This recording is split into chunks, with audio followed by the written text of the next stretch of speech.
6.17 7.10 대책은 다주택자의 증세에 초점이 맞춰져 있습니다. 실수요자에 대한 일부 공급책이 나오긴 했지만 제대로 된 공급 대책이 절실하다는 지적이 나오고 있습니다.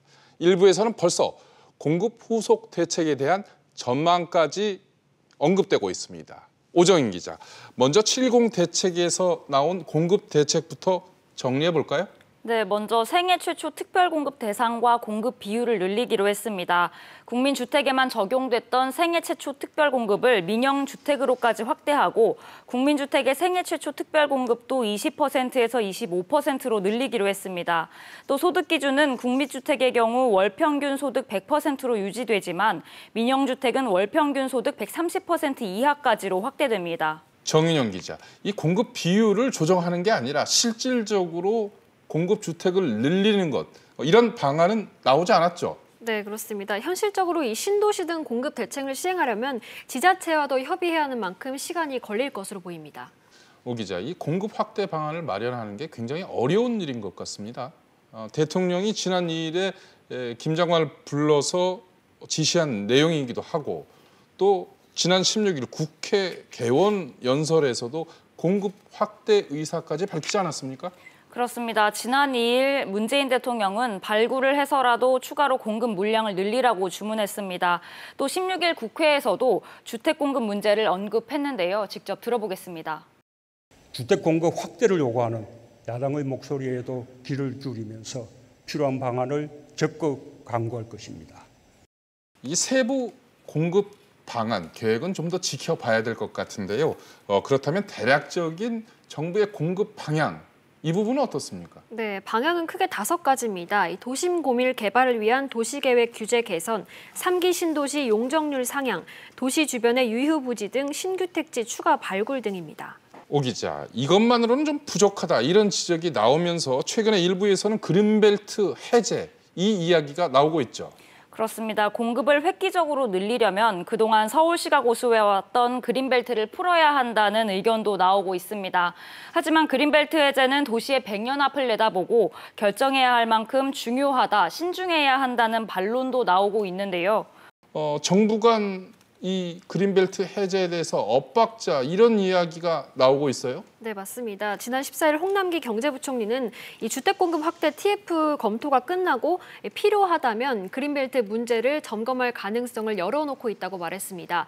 하지만 박선호 국토부 1차관은 서울 그린벨트 해제를 통한 택지 확보 방안에 대해 지금으로선 검토하지 않고 있다고 밝혔습니다. 정부 관료가 다른 이야기를 했군요. 네, 그렇습니다. 논란이 커지자 정부는 공동 보도 자료를 냈습니다. 공동이요? 기획재정부와 국토교통부가 15일 그린벨트 해제와 관련해 정부의 입장은 동일하다고 밝혔습니다. 정부는 향후 주택 공급 확대 TF를 통해 가능한 모든 대안을 테이블에 놓고 논의해 나갈 계획이라며 현재 그린벨트 해제 등에 관해서는 논의한 바 없다고 밝혔습니다. 15일 박선호 국토부 차관도 그린벨트 활용 가능성을 검토하겠다고 입장을 밝혔습니다. 그린벨트 문제 우여곡절 끝에 공론화되고 있는 그런 모양새네요. 네, 그렇습니다. 하지만 그린벨트 해제는 풀기 어려운 문제입니다. 네. 당장 주택 공급에는 달콤한 해결책이 될 수 있습니다만 환경과 장기적 도시공학 측면에서는 쉽게 손을 들어주기 어려운 문제입니다. 하지만 거대 여당인 민주당이 해제 쪽으로 중심추가 기울고 있습니다. 15일 국회 국토교통위 민주당 간사인 조응천 의원은 서울시 그린벨트 해제 방안에 대한 질문을 받고 그런 것까지 포함해 주택 공급 방안에 대해서 범정부적으로 논의하게 된다고 밝혔습니다. 김현미 국토부 장관의 발언도 실수요자 공급을 명분으로 해제를 검토하는 방향으로 가는 것이 아니냐는 해석을 낳고 있습니다. 정부는 수요 부분의 규제 정상화뿐만 아니라 공급 확대에도 힘을 쏟고 있습니다.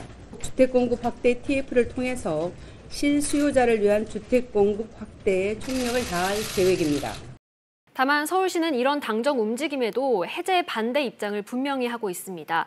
주택 공급 확대 TF는 이달 말 공급 대책을 내놓을 예정입니다. 정 기자, 그런데 벌써 대규모 공급 후보 지역, 대상 지역이 어디다 이렇게 이름이 오르내리고 있죠. 네, 일각에선 이 4기 신도시가 조성되는 것 아니냐 이런 관측을 내놓고 있습니다. 네.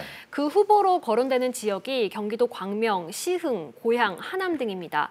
하지만 4기 신도시 지정에 대해 국토부는 검토하지 않고 있다고 밝혔습니다. 일부에선 대치와 개포, 잠실 등 강남권 유휴 부지에 2만 가구 공급설이 나오기도 했는데요. 이 역시 서울시가 사실 무근이라는 입장을 밝혔습니다. 또 그린벨트 해제와 관련해 강남구 세곡동, 서초구 내곡동 등의 지역 이름이 오르내리고 있습니다. 당분간 어디에 대규모 단지가 들어설 것이다 이런 식의 추측이 난무할 것으로 예상됩니다.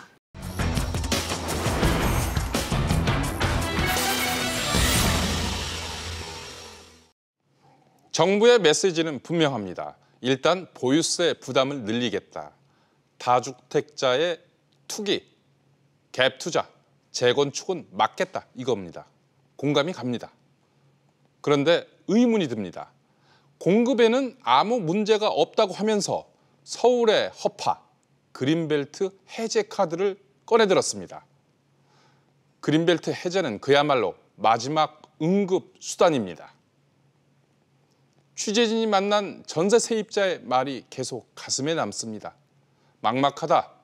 이럴 줄 알았으면 대책이 나오기 전에 무리해서 집을 샀어야 하는데. 이런 후회, 막막함, 이달 말 정부의 공급 대책이 해소할 수 있기를 기대합니다.